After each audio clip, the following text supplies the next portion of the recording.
Edad, numero lang yan. At my age, I've only been getting stronger. You see, I'm built for more. More intensity to stay in shape.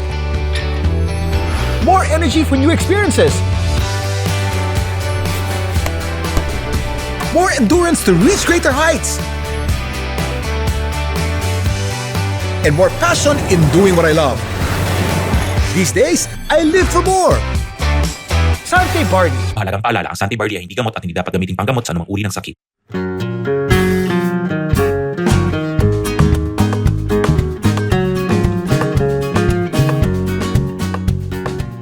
Welcome to another episode of Ano Ba Talaga with Kuya Kim. Dito sa podcast na to, we talk about anything under the sun. It's been about a year and 2 months already since we started this podcast. And so far, we've been so successful. Ito po dahil po sa inyo. Maraming salamat for following us. Maraming salamat for being there for us as we talk about anything under the sun. As I always say, dapat may audience takeaway sa podcast na to. Dami nating guest dito, iba-iba.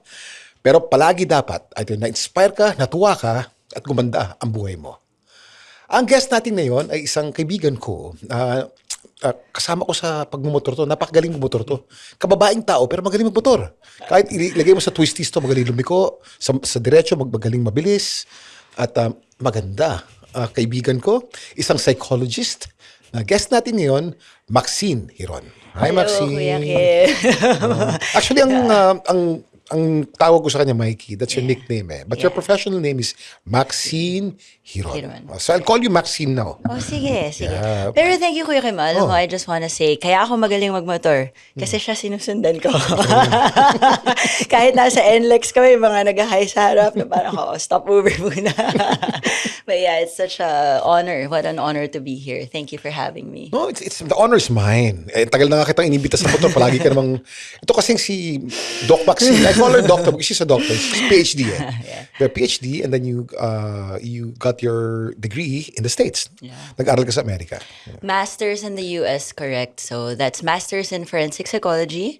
And then here, PhD in Clinical Psychology. So I know you were talking about this, so maybe this is a perfect time to create clarifications. Sure. Siguro kasi when we, here in the Philippines, pag sabi natin doctor, we automatically think of like a white coat, medications. A medical doctor. Yes, a medical doctor. So I try to shy away from that label really because some people, when they think of, mental health tapos doctor, they think of medications. They think that there's something wrong with them. And so my own advocacy, what I want to change and to remove that stigma is gusto ko approachable ako. I like people to think of therapy as a space where it's not just treatment or because there's something wrong with you. More of an experiential experience of talking about certain things and understanding trauma and, therapy in general as we talk about it. So, I think a lot of times nagkakaroon tayo ng bilang mga Pilipino, parang pag doktor may mali na sa akin. So, ayoko kasing may ganun kasi number one, di ba? The more nagkaka-shame, the more ayaw nila lumapit. So, I'm removing the shame, I'm removing the formality of that gap.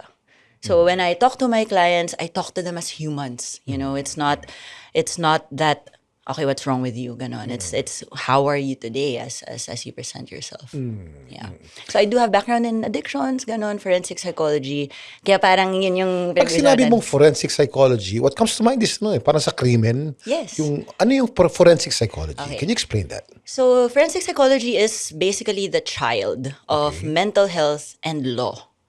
So in the legal system kasi, before, at least in the US, before they address the legalities of the concerned person, they have to also look at, is this person well? Yeah. So, because mental health can affect how we behave, how we think, the role of a forensic psychologist is to understand if this person deserves treatment or deserves to be put in jail. Yes. So that's where we create to make it human. Ikaw ang nagsacertify kung pangkulungan o pang-ospital. Yes. Kasi even murder can become homicide kung insane. Correct. Kung clinically insane. Correct. So that's where the work comes in, to really understand the person first before natin siya hatulan. So that's basically what forensic psychology is, trying to understand the person what motivated the person to do the crime. And so ideally, the goal there is to give the person what they truly need. So are they harm to the society or are they harm to themselves? And I guess that's where it becomes complicated. That's why people like us Kaya dapat come merong into the picture. eksperto at eksperto ka ron. Correct. Are there forensic psychologists in the Philippines? Very good question because Ikaw lang yata. during my time when I applied for a forensic psychology master's in the US, there were no degrees here. Yeah. This was back in 2014. Wala pang ino-offer na master's degree sa Pilipinas. But now, I think there are bachelor's degree. But for you to be a forensic psychologist, kasi you still have to undergo licensure, like all of it. All of these are regulated. Because of course, you have to be working with the legal system, with lawyers. So difference yan in terms of credentials, qualifications in the course, Philippines of and in course. the US. So, Mikey, Maxine. See, Mikey, Maxine, siya pareho yun. Ang mga forensic psychologists, sila rin ang nag-certify na mga gusto magpaanal na psychologically incapacitated. Ganun ba yun? Actually, yes. Kasi, I mean, really, as a psychologist, ang goal naman talaga is maintindihan yung tao. So that can be, about parenting or trauma, relationships, compatibility. All of these things cover the human mind. Yeah. How we attach, how we behave, right? Certain people, iba pag nasistress, di ba? So, definitely. I'll say yes to that because I've done it. Sinabi ko lang in passing, no? Kasi dito, actually, napakadaling sabihin na psychologically incapacitated ako para lang makahiwalay ako sa asawa ko eh. Yeah. But that entails a lot. A That lot. means medyo you're not functional. Correct. It will affect your work. It will affect your everything about gusto mo lang makakala sa misis mo, sa mister mo, no? There's a lot of ways now, though. The meet halfway na hindi damaging. So, pretty much also in the US, ganun eh. Pag na-labelan ka na sexual predator, everyone knows you are a sexual predator gosh, they for the dox you. safety of Yeah. the society. Yeah. So, unless, you're not harming other people, I think there is confidentiality naman. Yeah. Yeah. Okay. Nag-aral ka sa Amerika. Yeah. Paano ka nakapag-aral sa States? Isa ka Okay. bang scholar o mayaman ka? Alam mo, I was just doing a podcast with Chacha about Oh, this. Ang totoong sagot ko dyan, Kuya Kim, pinatapon ako ng mom ko. Ba't ka pinatapon? Sa Amerika. Kasi my mom raised me here alone. Nung hindi, kasi syempre teenager, marami akong tigas na ulo, mga ginagawa. Kaya nga naniniwala ako na we don't have to figure out what we want to do. We just have to keep trying. And the reason I say that is because I never dreamt of being a psychologist. Never. If anything, natutunan ko na lang siyang magustuhan. Because when my mom threw me to the United States, ang sabi niya, ikaw na bahala sa anak mo, sabi niya sa daddy ko. So, I went there. Because your dad was in the States. Well, he was in the States So, then. separated sila. And your dad was in Separated the sila. States. Okay. Correct. So when I lived there, that was the first time that I really got to know myself. Yeah. And yun yung sinasabi ko, may tinatawag tayong functional autonomy. You discover what you like because you didn't stop trying. So when I went into forensic psychology as my master's, nagkaroon ako ng opportunity mag-work sa San Quentin Prison. Uy, nagamit mo. Yeah. So I started working there. I was around 25, 26 years old. So yung mga nakakulong, tawag namin sa kanila lifers kasi doon na sila forever. So pag tinitingnan nila ako, parang, anong alam nito, babae, 26 years old, tapos all of a sudden, siya yung psychologist namin dito. So it was a very difficult clientele. But doon ko na-realize na pag may ginawa ngang masama ang isang tao, punishment to isolate them. So my mere presence to give them an opportunity to experience being human again gave me my purpose in life. Oh my gosh, to experience being talked to by a beautiful woman.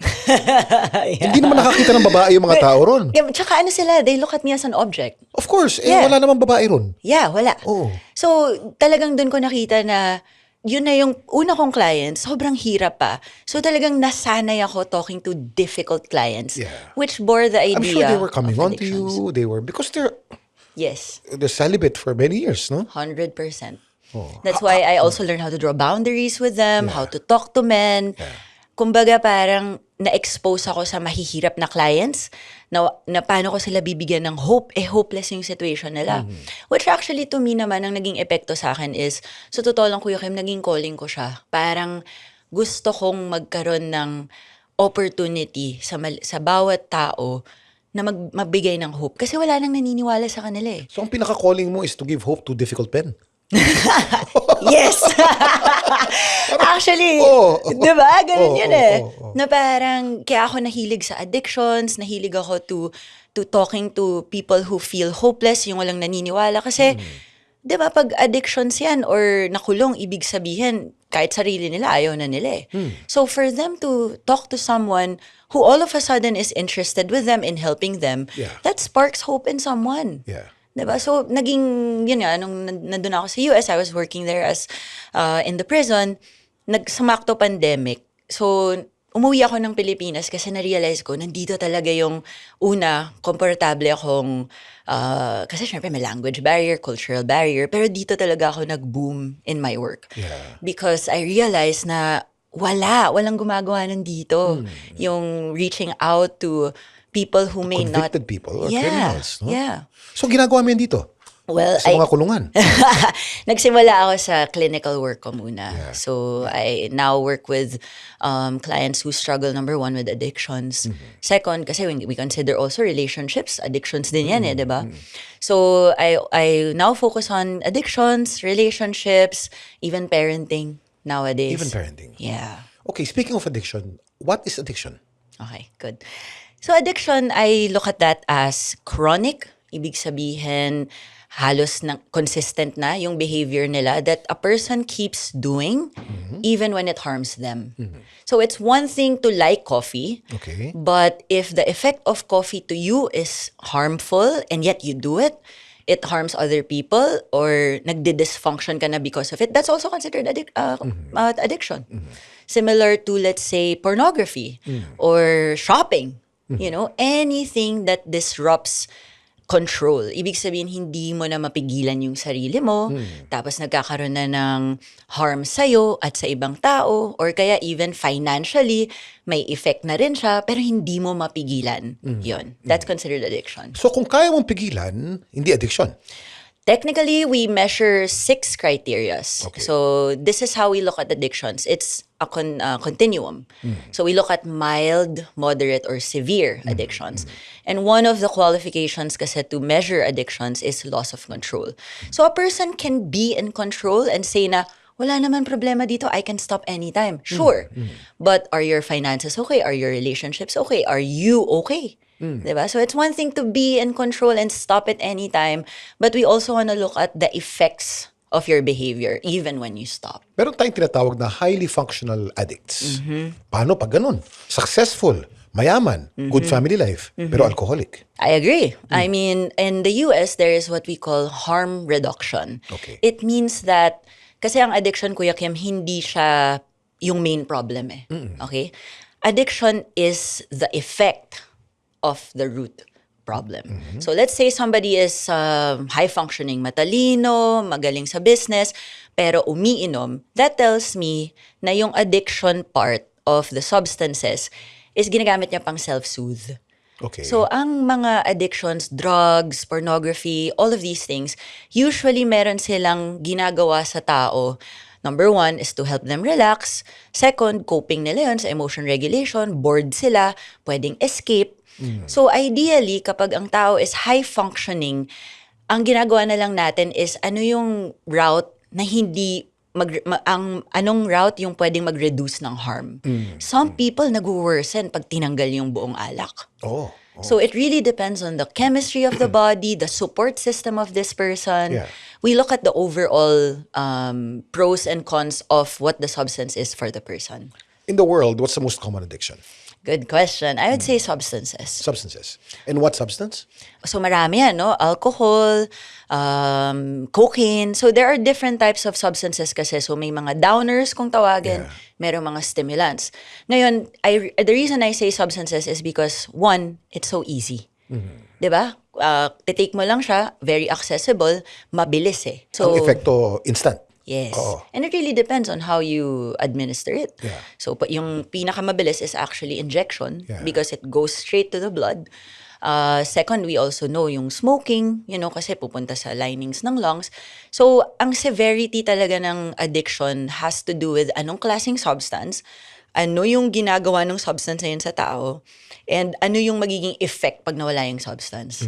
So we consider, it's not a cookie cutter, is what it is in addictions. That's why when we were talking about treatment, hindi iisang treatment para sa lahat. Okay. We look at ano yung magre-reduce ng harm, ano yung capable yung taong to. Kasi a lot of people can stop addictions, but not a lot may support, may pamilya, merong pera pag mag-recover, diba? So we look at what we can do to reduce harm to this person. Paano first. kung addict sa isang bagay, wala namang harm? Example, bilyonaryo ko. Addict ako sa shopping. Pera ko naman to. Wala namang harm. Ba't mo ako pipigilin? That's a good question. In most cases kasi, tinitignan natin hindi lang siya tungkol sa harm, but also, why do you consider it bad? Kasi posible na pera mo yun, wala kang ninanakaw, nagsha-shopping ka lang, pero yun lang ba yung ginagawa mo sa buong araw mo? Kasi pwede kang hindi nagkakaroon na ng time sa family, pwede kang hindi na nagfa-function kung hindi mo siya gawin. Ibig sabihin, anything that disrupts your functionality, anything that causes harm, anything that we can also consider duration. Yeah. I mean, kung 5 minutes a day mo lang naman ginagawa, wala naman talagang harm, not addiction. However, yun nga, we want to look at the severity of it. Alam niyo, marami nagtatanong sa akin, ano bang sikreto ko for my fitness at my age? I'm almost 59 years old.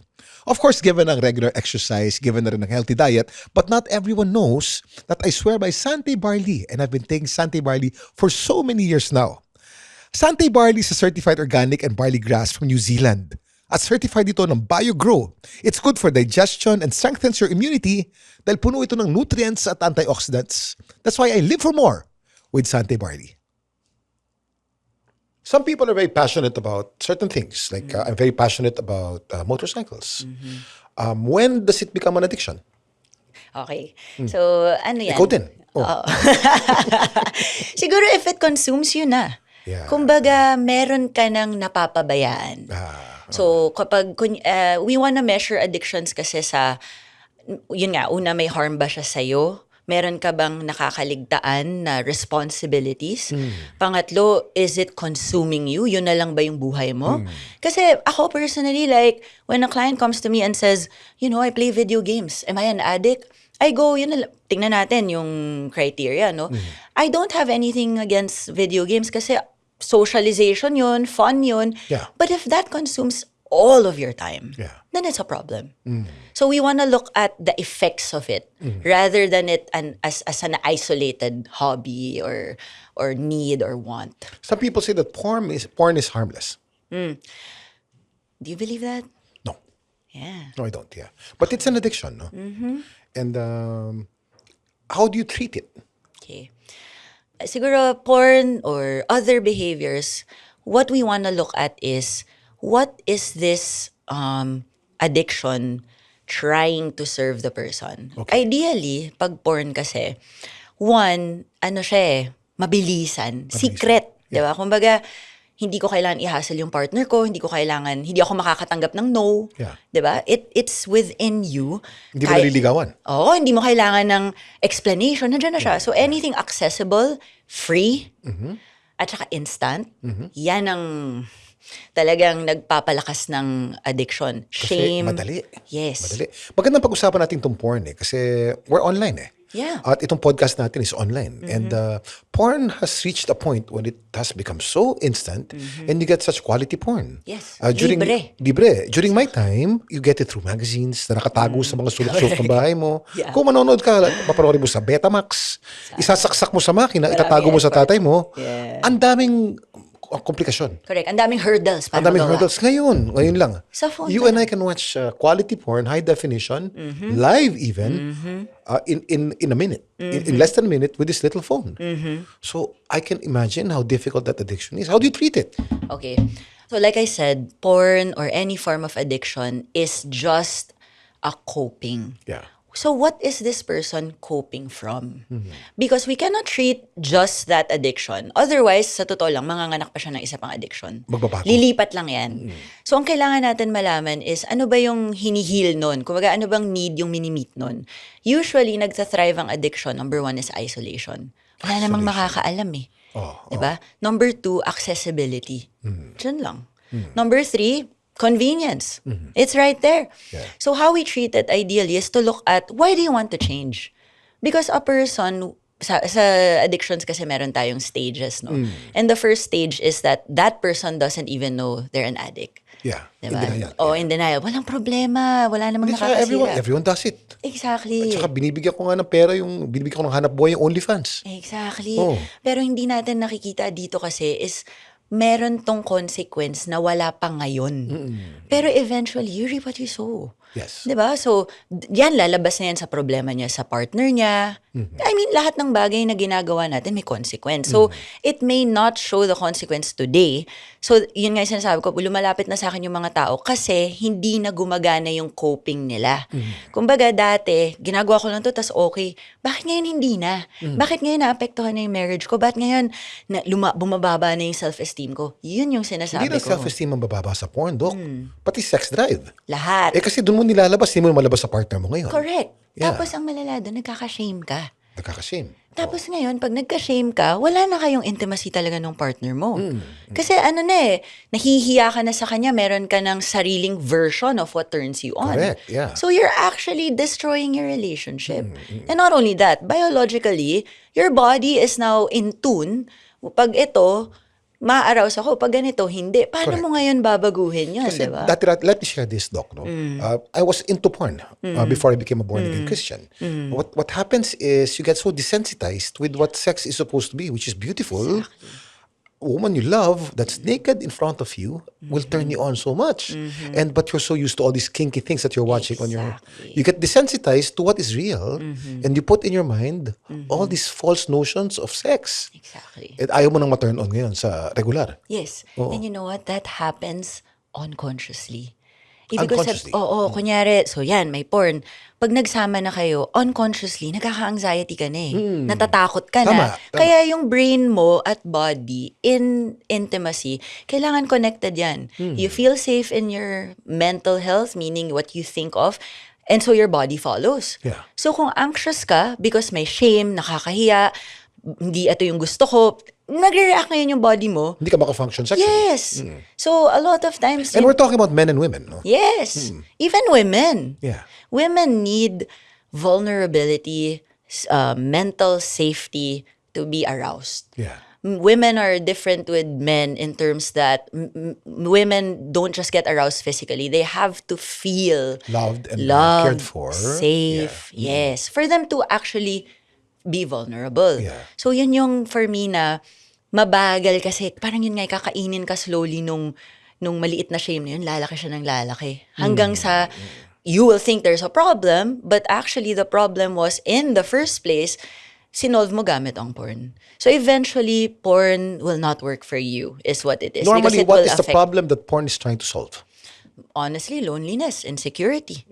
Diba? The things that you want in reality, di mo siya makuha, kinukuha mo dun. And you have power over Yes. the porn star, eh? Oo. Exactly. And also, ang brain kasi natin, ito Kuya Kim, our brain doesn't know what is right.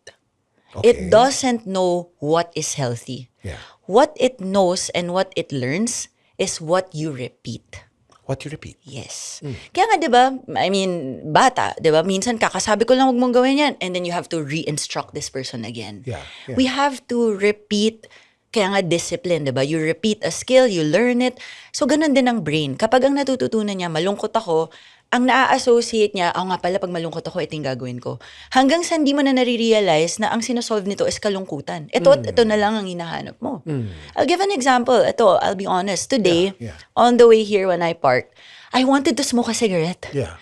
Kasi sabi ko, parang gusto ko kasi nag-quit na ako. So, I saw myself having a craving. But because I stopped it, what I did instead is wait, what was I feeling? And so I realized I was nervous, Yeah. I was anxious. Yeah. What the cigarette served for me is emotion regulation. Okay. Na pag huminga ako, okay na. Yun yung sinasabi ko na not a lot of people know this anymore. Okay. They only know what they want, what they crave for. So ang tinuturo ko sa therapy lagi is you have to go back to what did it serve you? What were you feeling before? Yeah. Because that's what your brain learned. When I'm anxious, I need a cigarette. So how do you solve it? Well, first of all, we need to replace it. Yeah. So katulad ngayon, ito, I guess for everyone to try it out. Every time you quit something, you will always have cravings for it. Yeah. Because at one point in your life, it made you feel good. 'Di ba? Sabi ko din to kay DJ Chacha na pag may inaalis tayo, kailangan pinapalitan natin. Right? So, when I craved for that cigarette, nakuha ko na, ang tawag ko dito is urge surfing. Urge surfing. Yes. Okay. So just like pag nagugutom tayo, meron tayong gusto kumain. Pero pag hindi ka nakakain in that span, nawawala yung gutom, di ba? Sabi nila, uy, nalipasan ng gutom. Ganon ang urges. Nagkakaroon ng spike na, kailangan ko magyosi. Pero ira-ride mo lang yung urge na yun kasi bababa din siya. Titiisin mo. A lot of kaya siya surfing kasi di ba pag nag-surf ka, hindi mo nakokontrol yung waves eh. Ibig sabihin, your goal is not to control the urge.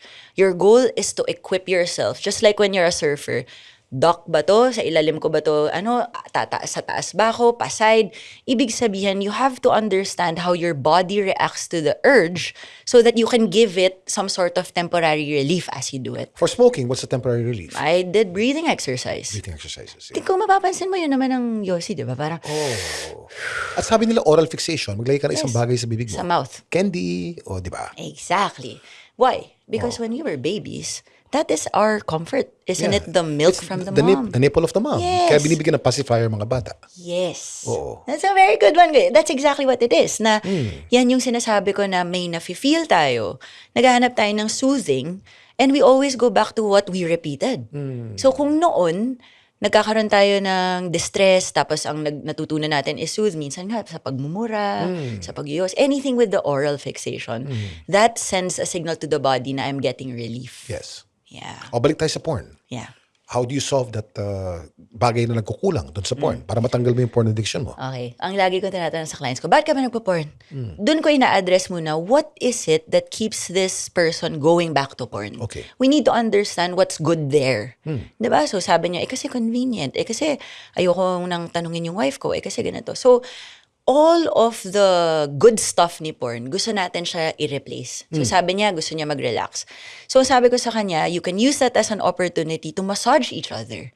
Basically, whatever is good in this behavior, you can still get it in a manner that is healthy. Okay. Anything that is relaxing, anything that may be instant, anything that may be, ano ba bang sinabi niya? Inaantok daw siya pagka after ng porn. So, yun yung mga gusto natin kunin, tapos hahanapan natin ng pang-replace na behavior. So the same way as when I said yung Yossi, I did breathing exercise. Of course, it's a struggle kasi nga natutunan ng brain ko na, oy, stress ka, mag-Yossi Tsaka ka. chemical yung Yes. cravings mo eh. You're craving for may nicotine. Kasali din yun. Yeah. So a lot of times, ang totoong recovery, kailangan mo mag-detox. Detox. Detox talaga. Yun yung pinakamahirap na part. The first few weeks, talagang mag-withdrawals ang tao. Yeah. Mahirap. Pero pag nalampasan mo yun, tapos talagang na-master mo na ulit yung katawan mo, ay naiintindihan mo na what it needs, sobrang dali na. It gets worse before it gets better. In any form. Yan yung magpapawis ka muna, Yes. mamumutla ka, Yup. maglalaway ka. Exactly. Kaya kailangan mo ng support. When I look at recovery, may ingredients ang magandang recovery. Number one dyan is you're accountable to someone. Okay. Diba? Una, parang naaamin mo siya sa kaibigan mo, trusted friend mo. Yeah. Humihina ngayon yung power nun. Pangalawa is meron ka ring support na, uy, hindi lang pala ako yung nagsastruggle dito. Tapos nagsishare kayo ng coping skills. And then the third one is really the relationship within yourself. Okay. Nagta-thrive ang addiction sa shame. Sa shame. Ibig sabihin, ito ka as a person, ito yung bad behavior mo, ito yung shame. I'm an addict, I'm an alcoholic, I'm a porn, you know. Addict, yeah. Oo. Ang gusto natin is I struggle with porn. I struggle with addiction. Para may onting distance dun sa, ito yung ginagawa ko. Hindi ako yan. Pero hindi ako nagkaka- yan. Yes.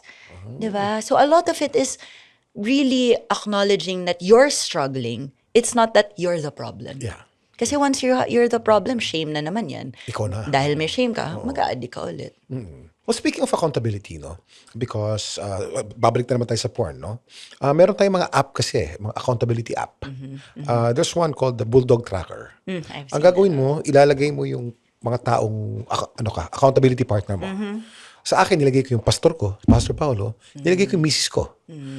So every time I surf porn, nagbibip yung phone nila. Galing! Oh. Meron ka ng barrier ngayon. Pinahirap mo eh. Yeah. Pinahirap mo eh. Yeah. But from a spiritual point of view naman, what helps what helped me was I got filled with the Holy Spirit. And I know the feeling of how it is to be full of the Holy Spirit. And whatever I do that is harmful to my mind or to my soul, it replaces that beautiful feeling. Exactly. And I long for that beautiful feeling of the Holy Spirit as compared to the spirit of porn or substance or whatever na bitin. That helped. Ang ganda ng sinabi mo kasi ako naniniwala kasi I'm also Christian and that's why I think we share the same Conviction, God reminds me so much of how much He loves me when He made me a parent. Yeah. I remember I was talking to my son, sabi ko, Matthias, don't do that. Gwapo ni Ay, Matthias. salamat. Oh, thank you. I know, it's a Ang blessing. gwapo. Gawin natin artista. Parang hindi ako ready. Ako ata yung hindi ready. Kasi, yun nga parang I want to be able to make his foundation firm. Yeah. You know, gusto ko buo mo na yung identity niya. Alam mo naman sa mundo di ba? Yeah. So, kaya ko lang ito na-mention, Kuya Kim, kasi the moment we know who God is at nalaman natin na mabait siya, yun nga, pag tinuturuan ko yung anak ko na, anak, don't do that. Tapos tumingin yung anak ko sa akin, why, Mom? But it's I want to do it. Ang sinasabi ko, because I don't want you to get hurt because I love you. So when I think of that as to why God doesn't want us to do these things to us, yung mga porn or any form of addiction, it's not because He's selfish, but because He's protecting us. Yeah. And if we look at it in that way, nagkakaroon tayo ng trust sa Kanya na bad to sa atin at ayaw niya to sa atin kasi meron siyang gusto para sa atin. At hanggat hindi maganda yung tingin natin sa kind of God that we believe in, I think we will always fall into that trap. But if we know that God is good all the time, Yes. then we have trust. Yes. And we have faith. No? Exactly. Mabilis bitawan. Kung naniniwala ka na yung God na to hindi madamot, alam niya yung desires mo, pinoprotect ka lang niya, I think it becomes yun, yung internal conversation that you have within yourself. Because I'll tell you, pwede ka gumawa ng masama, tapos, di ba, ikaw lang yung nakakaalam, pero ang bigat nun. Lalabas yun in other aspects of your life. Para sa mga listeners kong babae, nasubukan niyo ba gumamit ng shampoo na nakalagay ay for men? Siguro naisip niyo na sa scent lang ito na iba na mas bagay ito sa mga lalaki. Pero alam niyo ba na may mga shampoo na formulated specifically for men's scalps? Dahil men's scalps are 5 times more likely to sweat and are more prone to dandruff compared to women's scalps. So we need very specific scalp care solutions found in certain shampoo formulations.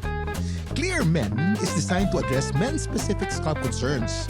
Tinatarget ito ang dandruff and sweat for a deep clean that helps us men to be at the top of our game.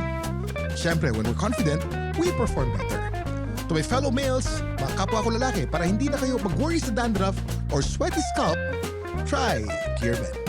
Isa kang born-again Christian, pero isa ka ring doktor o isa ka ring psychologist. Yeah. Wala bang conflict? You know, I'm playing the devil's advocate. Yeah, Wala of bang course. conflict? I like this question because a lot of the churches I've been in, kadalasan sinasabi nila na very secular yan, very human, ganyan. Pero naniniwala kasi ako that there is nothing new under the sun. Yes. There is nothing I can add to what God has already created. Therefore, kung ano yung binigay niya sa aking skills, if I use it for His glory, even without me mentioning God, but using the principles of the Bible, definitely, for example na lang, anxiety. Yeah. Even the Bible talks about anxiety. Yeah. Sabi niya, do not be anxious for anything, but in everything you give praise. Ibig sabihin, people, all of us, we have anxiety, but the Bible tells us na you have to remember that someone there is, you know, siya yung in control ng mga bagay na to. So the same way in psychotherapy, I challenge my clients to look at all possibilities, not just in their fear. So anxiety is focusing in the future, expecting the worst. Faith is looking at the future, expecting the best. Diba? So there's nothing new under the sun. There is nothing I can teach my clients that is not biblical. I just don't obviously tell them that it's ganon. But there is definitely a cross in terms of you know, because Jesus is our counselor, diba? So even He's the him, good counselor. Yes. So ako naniniwala, Kuya Kim, that I didn't dream of being a psychologist, but I think God put that in my heart. Because hindi siya madali. A lot of people who become psychologists are people in need of psychologists. Was it because of that? You don't have to reply. I want to. Ganito na lang. I want to frame it this way. Everyone can be a psychologist, but not everyone would be a good one. Because what it requires to be a good psychologist is to put other people first. If you don't like people, if you don't like interacting with people, or you think you're above other people, you will never be able to help this person. So, my belief, sabi ko nga dinala ko ni Lord dun sa San Quentin, ito yung mga mahihirap na clients, pero may nag-spark sa heart ko nagustuhan ko siya lalo. Kasi, yun nga ano ba, isipan mo Kuya Kim, para magbayad ang tao, para may makinig sa kanya. That's a privilege. It's a privilege to be part of that person's life, even if it's just an hour, to help them have hope again. What a privilege. Diba? We serve people in a not noisy, hindi public, but in a private one-on-one. You see their journey, you see how they struggle and come out of session na, thank you like, gumaan yung pakiramdam ko. Wala na akong maisip na ibang trabahong mas nakaka-fulfill na nakakatulong ka directly. So, I'm blessed that we are talking about mental health in this season. Diba? In the Philippines, we're talking about mental health now. Dati, lahat ng lumalapit sa akin, sinasabi nila na parang, uy, binabasa mo na ba ako? May stigma pa rin Baliw ba ako? Yun ang inaalis ko, na lahat ng tao kailangan ng therapy. We need a space where we don't feel like we have to hide. It's a space where we can remove our mask and say, this is who I am. And still this person accepts you. Since my daughter died kasi, naging parang safe space ako ng maraming mga kabataan, lalo na sa social media. Paano makakatulong ang hindi psychologist na nakaengkwentro ng isang taong nangangailangan o nasa isang mental health emergency sa social media? What can they say? What can they do? Kuya Kim, I have to say this. And I want to say that I really admire you. Nakikita ko how you exactly what you're doing now. That, when you see a person in need, it doesn't a person doesn't need a lot of degree to understand what a person is experiencing. They just need kindness. At yun nga yung advocacy mo. The kindness of you don't have to understand what this person is going through, but as a human to another human, you allow them to feel heard. I think yun na yun to be human. Just to be heard. Just to be heard, just to acknowledge. And by the way, a lot of people think of it as, hindi kasi ako nag-agree sa kanya, hindi ko kasi naiintindihan But acceptance doesn't mean you agree. Acceptance just means you allow. Listening. Yes. And I've been seeing you. I mean, that's why I say I admire you kasi it is a difficult career that you have and you're always in the spotlight, diba? But when you see someone in need or may nag-reply na gano'n, nakita ko yung shinare mo yung tungkol dun sa those things matter. A person doesn't have to go through all these degrees to understand na, okay, but no way. What you did and what you show other people na tao sa tao, we don't need to know each other in that level, but this is what you're saying and this is my response to you in acceptance, that's very helpful. Nakakatulong na yan. Sobra. Sobra. Kasi we live in a cruel world. We do. Sabi ko nga Kuya Kim, again, a personal thing. Sa mga nagbabash sa'yo, I just wanna say this, na it doesn't take a lot to see a person in pain. Just to be with them and say, I'm sorry for your loss. That's it. Bakit kailangan, di ba? Sabi ko nga parang, yung mga tao, where does that come from? Why does it take a lot for to say na, uy, ang sakit nun, hindi ko alam pinagdadaanan niya, pero I can see as a human to human na masakit yun, to just show compassion. And I think yun yung mga taong nag-hit, yun kasi abundance of their heart, their mouth speaks. Yeah. Hurt people. Yeah. Tsaka yun, we should not stop doing good just because of these bad people.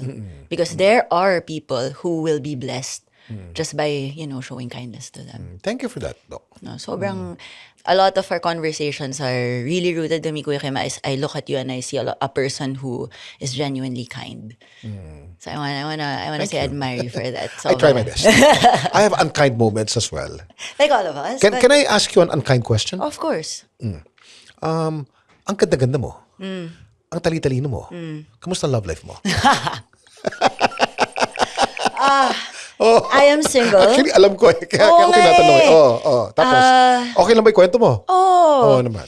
So I got married. As a Christian, I got married. I truly believe that during that time, kahit i-replay ko, sa tingin ko, papakasal ulit ako But I believe God is sovereign eh. Kumbaga, I make mistakes, but the Lord that I believe in, di siya nagkakamali. So, nung pumlakda ako, kumbaga nagkamali ako, na-divorce ako, nagkaroon ako ng sobrang daming shame. I started to focus on the most important role in my life, which is a parent. Yes. Kasi alam mo, pansinin mo, sa lahat ng roles na pwede mong i-take, pwede ka maging psychologist, news anchor, ganito, artista, yun, pinipili mo yun eh. But being a parent, God chooses that for you. Right? If God doesn't want you to be a parent, He will not make you a parent. But if He chooses you to be a parent, that is a blessing. So, pag nawawala ako sa life, Kuya Kim, lagi akong uma-anchor sa anak ko, what is good for my son. Yeah. And so, right now, I am single. Naku, ngayon sinabi mo sa podcast, maghanda ka. Ano lang ako siguro. You're single and available? Yeah, kasi ano to eh, paano ko ba? Parang ipasing yung yaya. Yeah. Yeah. Hindi kasi, Oh. natutunan ko lang, Kuya Kim, ang hirap ng dating ngayon. Mahirap, oh. Diba? A lot of people are instant. A lot of people are, nilike niya ako, nilike niya na to, may expectation na. Ang nakakalimutan natin, ang healthy relationships, nagbe-build yan sa strong foundation of friendship. So ngayon, I take my time. Yeah. I don't close my doors on opportunities, but I get to know a person. Ganon. Like, shout out sa mga nagde-date, don't rush into dating. Chemistry is not the same as compatibility. These are all fleeting. Look for someone who matches your values. Ang hirap nun. Ikaw pa. But, Hindi, saka mahirap makaharap ng match mo. Ang tali-talino mo eh. So pero- you'll get bored with someone not as smart as you. Actually, totoo yan. Pero sabi ko nga, siguro ang tinutulong ni Lord sa akin ngayon is like, kailangan mo rin i-admit na meron ka, you need someone and it's okay. And I'll give that person to you when you're ready. Yeah. But yeah, I am. Kulang na tayo ng oras, no? Bitin tayo. But Maxine, Mikey, ang kaibigan ko, Mikey. Pero ang professional name niya ay Maxine Hiron. How do people contact you if they need your help? Okay, so honestly, just type in Maxine Hiron Psychotherapy on Google and it's gonna direct you to my booking page. That's it. I suggest that, a lot of people ask me na, kailan ba ako magpapatingin? Ano bang mga criteria? The fact that you are curious, I think is a good time. When you want to do your checkup, you want to just maybe share something and then gain more insight for growth, for enhancement, even for couples therapy. Parang medyo You do couples therapy also? Yeah. I'll refer a couple to you, ha? Sige lang. Good friends of mine. Oh, go. And then? Yeah, but definitely. So, anything that's human related, Yeah. I would say is covered by psychotherapy. So, you're a new mom, you lost a job, or anything. Yeah. Basta ang sa akin, I want people to start thinking of therapy as more of a enhancement wellness rather than a band-aid solution or a first aid or emergency. What you're saying is you don't have to be sick to see a therapist. Yes. Minsan masarap rin yung pakiramdam na you're talking to someone who will guide you to the right path. Kasi sabi ko nga, most of us are in our head a lot.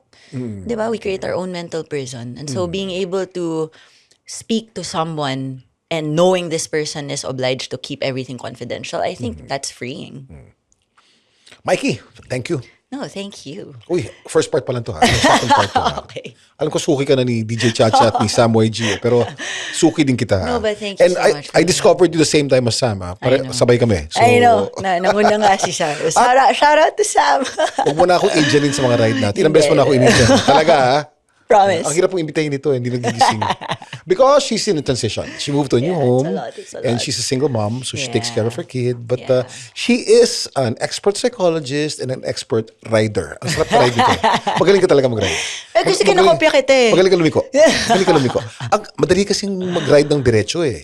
Mahirap lumiko. Ang saya kasi no ride natin na yun. Sobra. 1,000 miles siya, 1,000 kilometers yata yung travel natin that day eh. The other day. Yeah. It was good. Thank you, But Doc. thank you. Maraming salamat. Thank you as Thank you well. so much. God bless. God bless. Thank you again for joining us. Kung hindi pa kayo nakakapindot ng notification bell and you like this podcast so much, please press that bell so you know when exactly we upload new episodes. We upload new episodes every Wednesday at 5 p.m. Thank you for supporting us this last year. At maraming salamat sa inyong lahat at nandito kayo para sa amin. Nandito rin kami para sa inyo. See you next week.